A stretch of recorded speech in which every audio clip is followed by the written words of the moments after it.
Monsieur Moreno, qui veut parler d'une promesse électorale avec le conseiller Farinacci, qui n'est pas ici ce matin avec nous, mais allez-y quand même avec la question. Non, je l'ai vu tout à l'heure. Bonjour tout le monde. Je viens aujourd'hui pour demander à Monsieur Farinacci, qui est mon conseiller de ville de mon district. Je voudrais savoir de combien ça a augmenté les taxes à la salle depuis les promesses électorales de 2009. D'accord. La question est posée.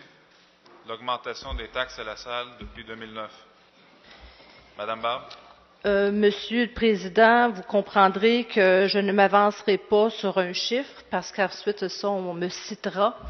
Donc, je n'ai pas la réponse précise sur l'augmentation, mais vous comprendrez que les taxes, il y a le taux de taxation et la valeur des maisons. Alors, quand on pense que les taxes ont augmenté, elles n'ont pas, en général, augmenté, mais comme ce sont des vases communicants, les arrondissements de la ville de Montréal qui ont une augmentation des valeurs de maisons plus haute que la moyenne, en général, la population de ces arrondissements-là connaissent une hausse de taxes.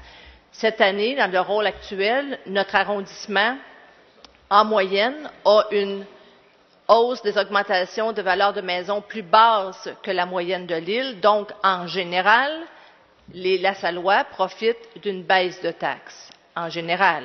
On ne peut pas faire du cas par cas ici ce matin, mais en général, dans le rôle actuel, les Lassallois, en général, la moyenne, c'est une diminution de taxes. Et à l'intérieur de notre arrondissement, là aussi, il y a des hausses, il y a des baisses, mais quand on prend la générale, depuis 2009, c'est une baisse de taxes qu'il y a eu à la salle et la taxe locale a aussi diminué de 4,7 millions.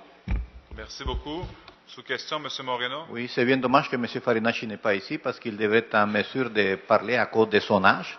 Parce que je voudrais savoir qu'est-ce qu'il pense pour les personnes qui sont à la retraite, des personnes âgées qui sont propriétaires de maisons, que son allocation de pension n'est pas augmentée par rapport à l'augmentation qu'ils ont eue de leur maison. Alors, je voudrais savoir c'est quoi la promesse électorale qui s'est tenue pour garder un respect de l'augmentation des taxes par rapport au coût de la vie.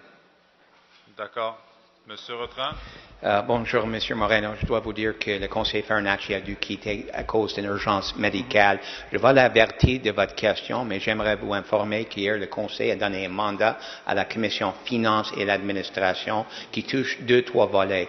La question d'évaluation, la question du rôle d'évaluation et étalement de ce rôle et aussi les outils actuels qu'on a. Est-ce qu'il y a quelque chose qu'on peut faire pour bonifier, pour augmenter les revenus qui viennent des secteurs non fonciers?